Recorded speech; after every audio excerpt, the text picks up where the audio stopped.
অবশেষে মিলল জামিন, গ্রেপ্তারির দীর্ঘদিন পর জেল মুক্তি, বীরভূমে উচ্ছ্বাস। অবশেষে জামিন পেলেন বীরভূমে তৃণমূল নেতা অনুব্রত মণ্ডলের কন্যা সুকন্যা মণ্ডল। গ্রেপ্তারির দীর্ঘ 15 মাস পর জামিন পেলেন সুকন্যা। মঙ্গলবার দিল্লি হাইকোর্টে তার জামিন মঞ্জুর হয়েছে। সুকন্যা জামিন পেলেও এখনো জেলেই রয়েছেন তার বাবা অনুব্রত মণ্ডল। এর আগেও তিহার জেলে থাকাকালীন একাধিকবার জামিনের আবেদন করেছিলেন বীরভূমে তৃণমূল নেতা অনুব্রত মণ্ডলের কন্যা সুকন্যা মণ্ডল।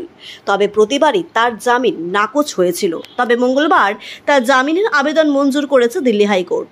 গত বছর এপ্রিল মাসে ইডি গ্রেপ্তার করে সুকন্যাকে। দিল্লিতে ডেকে পাঠিয়ে জিজ্ঞাসাবাদের পর গ্রেপ্তার করা হয় অনুব্রত মণ্ডলের কন্যাকে। সুকন্যার নামে আয় বহির্ভূত বিপুল পরিমাণ সম্পত্তি রয়েছে বলে দাবি করেছে কেন্দ্রীয় সংস্থা এনফোর্সমেন্ট ডিরেক্টরেট। সেই সব সম্পত্তির ব্যাপারে সুকন্যাকে বারবার জিজ্ঞাসাবাদ করা হলে তিনি বহু প্রশ্নের সঠিক উত্তর দিচ্ছেন না বলে মনে করছেন তদন্তকারীরা।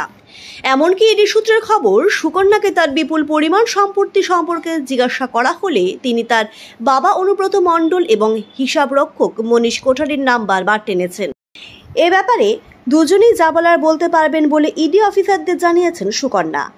এদিকে গত বছর ইডির হাতে গ্রেপ্তারের পর থেকে তিহার জেলে ঠাঁই হয় সুকন্যা মণ্ডলের। এই তিহারেই রয়েছেন গরু পাচার মামলায় ধৃত অনুব্রত মণ্ডল।